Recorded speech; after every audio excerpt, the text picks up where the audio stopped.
teach you how to do a squat. And I'm going to start off saying that when doing a squat, it is all about your body's alignment. So everybody's body is differently aligned.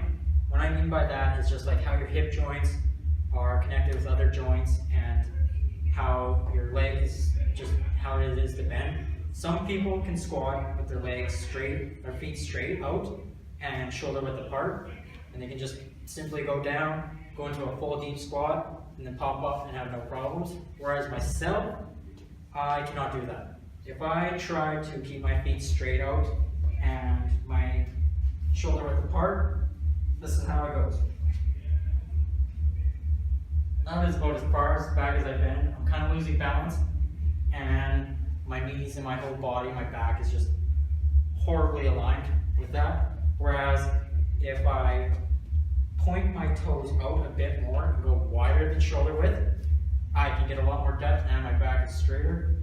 So my feet are pointed outwards a little bit more. My legs are a little wider than shoulder width. So when I do a squat, it is like this. And so that's, as you can see, I can get a lot deeper, and it's just how that is. So there are some things that are standard for all forms, and that is what I'm going to kind of teach you. So the starting is, you're going to obviously have to have a bar, barbell, dolly, doesn't matter, as long as it's a straight bar. And starting with it is, you're going to want your elbows tucked in. You don't want to flare it out or anything like that, just keep them tucked in, sturdy. You're also going to want to think about where the weight is on your feet. So generally you want your weight all on your balls and heels of your feet. If you go too forward, obviously when you go down, you might fall forward. And if you go backwards, your body's going to be a little weirder and you're going to fall backwards. As well as keeping your entire body rigid. So what I mean by that is you're going to want to keep your back straight, your eyes staring forward. Like when I mean back straight, I mean a neutral spine. And you also want to keep your core tight. So a way of thinking that is trying to breathe your stomach out, but not by like pushing your ribs out as well, just your stomach. So you want to kind of like, you want to like have a feeling of like sucking in, but then pushing out your stomach. So it keeps your body rigid. Next step is keeping your knees always in line with your feet. So what I mean by that, people who do their squats sometimes can bend their knees inwards, or when they go up, they bend it outwards. And that's just going to cause problems, especially with heavy weights. If you do it outwards and you're doing heavy weights, there's a chance that your legs can just like snap and then, well, you're probably never going to be able to walk again. So when I mean that, when you're going down, you want to keep your knees in line with your feet, as you can see with mine. And just when you're going back up, so you keep going down as far as you can go, and you want to keep your knees in line with your feet, but you also want to do that direct path when going back up. It's just good to keep like a straight, constant path down and up. And again, you would like to get your hip joint lower than your knee, as I described in the depths of squats, but full range of motion, it's partial, it's good. Also, a myth that you might have heard is keeping your knees behind your toes. So what I mean by that, people who squat, you might see some videos of it, and they're like, oh, it's good to keep your knees behind your toes so that you don't injure yourself. So, like that. And it's just, some people can do it. It's, again, body's alignment. Whereas me, to get lower than my knees, they have to go out. And that's just how it is. And to mention is when you're going down, you always want to like think about pushing your butt out. So as you keep gradually going lower, you want to think about pushing your butt out, like breaking your hips so that they're kind of loose. But like when you're going down, push your butt out, keep going. That's going to also help your knees from not like bending outwards or inwards. And that's basically a standard squat. So I'm going to just show you on a live example.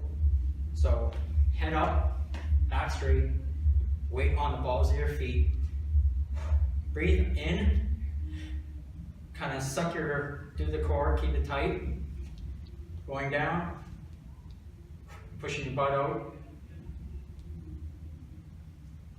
Again, keeping your back as straight as possible.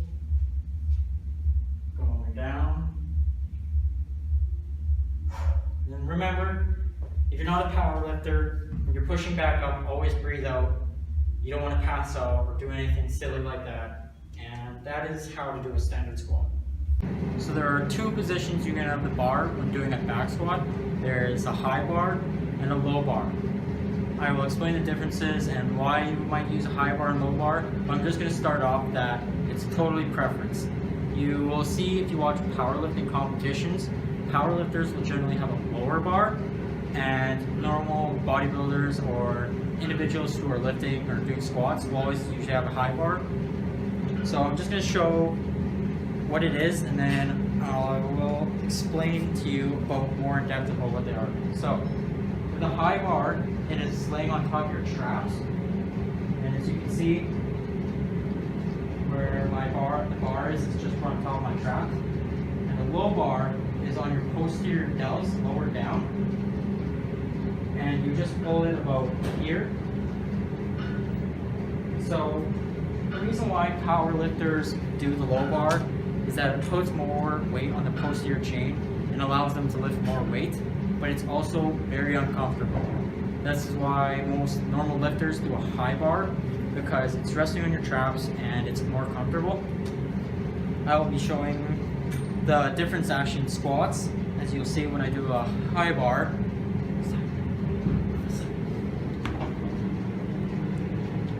So when I do a high bar, you see that my back actually stays more upright. So one,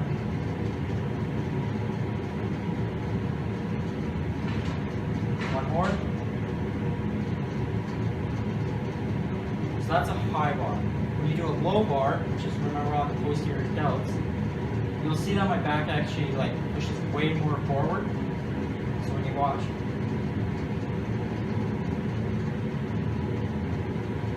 one more. As you can see, low bar is a lot lower, and for me, as you can't tell from the video, low bar is actually a lot more uncomfortable than the high bar. My friend here, who is going to do his form of his squat. So again, remember what I said, when doing a squat, it all depends on your body's alignment. So he's going to do his squat, and I'm going to correct him on how to change things, how to make it better, what's not safe, what's good. And so we'll just get him to do about 5 reps, and I'll look through it and then I'll change it from, so 5 reps front view, 5 reps side view, so you can also see if there's anything wrong. And go ahead.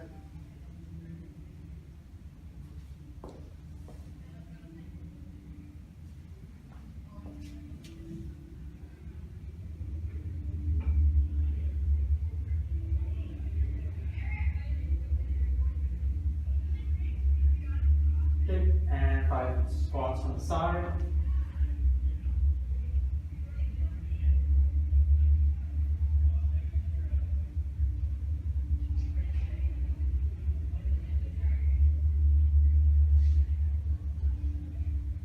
Okay, so as you can see, there are some clear things that we can easily fix.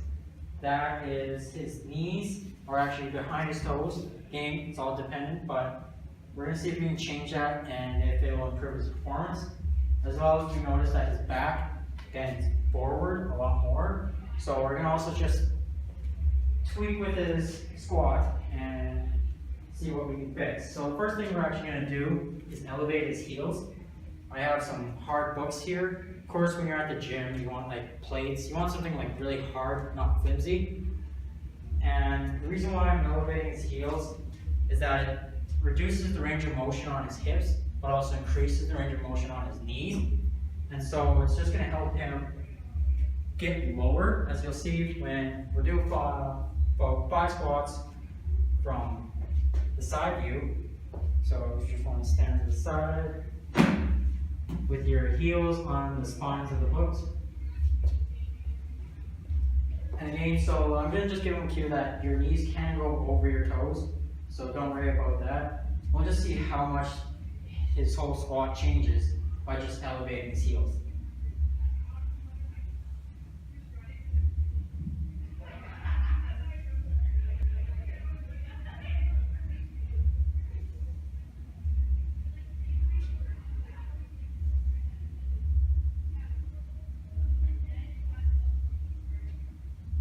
So as you can see, just elevating his heels gradually increases the depth of his squat, but also keeps his back straighter, and that just helps with his overall squat performance.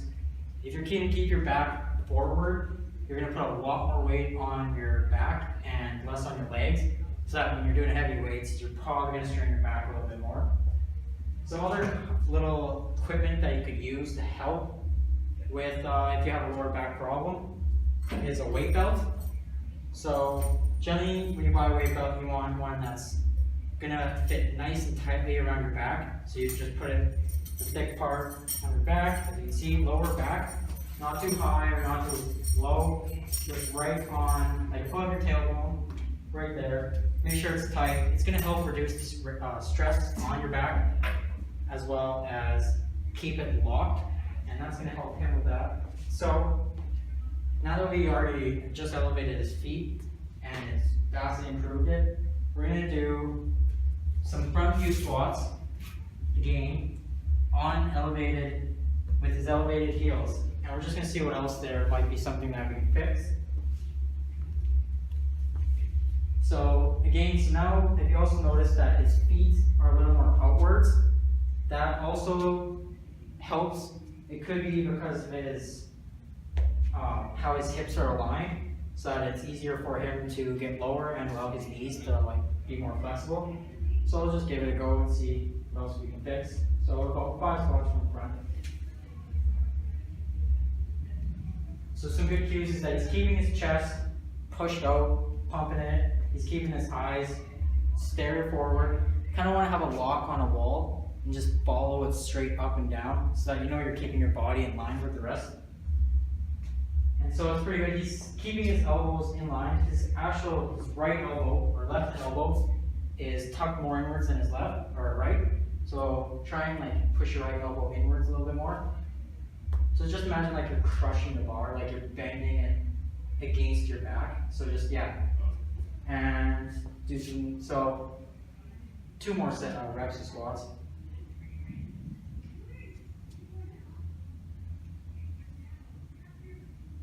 He's getting a lot better. There's just some knee wobbles, but again, that could just be a stability issue.